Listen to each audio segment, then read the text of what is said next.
My brother died from alcohol. The doctors said that if he wasn't drunk, he wouldn't have died.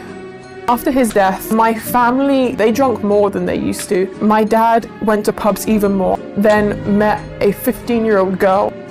He ran away with a 15-year-old girl, and he left his entire family behind. My entire family split in half. I never saw my dad again. I grew up hating alcohol. I hated parties. But as I started getting older, everyone said, if you go to these clubs, you'll meet the right people. So I started doing it for that reason. I went to a nightclub. I ended up in hospital because somebody tried to kidnap me. I was in an awful state, thinking, why did I do this to myself? And when I came to Turkey, I stood between Blue Mosque and Hagia Sophia, and just hearing the azan, that is so beautiful, that is so peaceful. And I had an hour journey back to my hostel. I didn't know the way, so I got my phone out, I was ready to Google Map, and then my phone that was on 50% battery just died. I thought, God, if you're real, help me get back to my hostel. And in that moment, in a very, very, very, very long time, I wasn't anxious. SubhanAllah, I just walked straight to my hostel. I didn't take a single wrong turn. Nobody helped me. SubhanAllah, it wasn't me, it was Allah. And after that, I just kept learning. I kept reading the Quran, and lockdown forced me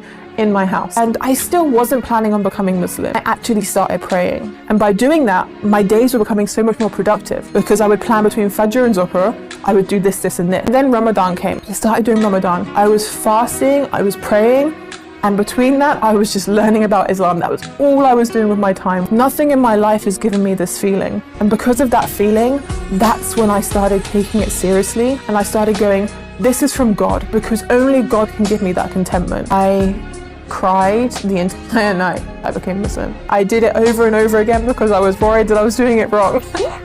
I'd take a breath and then I'd try again, then I'd start crying.